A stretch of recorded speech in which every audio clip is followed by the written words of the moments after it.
বাৰু তহঁতক কতদিনে পঢ়ালোঁ কিনো শিকিলি তাৰে গম লওঁ কণ দিলোঁ তই কচোন অসমৰ চেনিকল ক'ত আছে আমাৰ বাৰীত ছাৰ। হেৰ' খালী খালী খালী খালী ছাৰ পকাই নাই ক'ৰবাত ধান।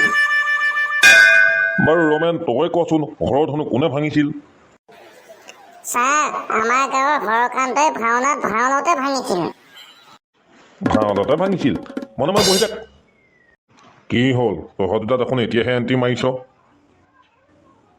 ছাৰ আহোঁতে বিয়াখন দেখিলোঁ সোমাই খাই আহিলোঁ সেইকাৰণে দেৰি হ'ল ছাৰ। বাৰু খগেন তই সাগৰ দেখিছনে নাই দেখা ছাৰ। বেঞ্চৰ ওপৰত উঠ। ছাৰ বেঞ্চৰ ওপৰত উঠিলে দেখিম নেকি?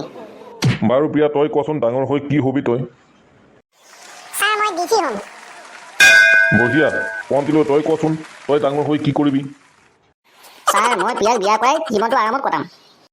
কথা ক'বলৈ আহিছোঁ তোৰ বাপেৰ ওচৰলৈ আজি মই গৈ আছোঁ ৰহ বন্ধুসকল আজি ভিডিঅ'টি চাই কেনেকুৱা পালে নিশ্চয় কমেণ্ট কৰি জনাব লগতে লাইক শ্বেয়াৰ আৰু ছাবস্ক্ৰাইব কৰিবলৈ নাপাহৰিব। তেতিয়াহ'লে আজিলৈ আহোঁ বাই বাই।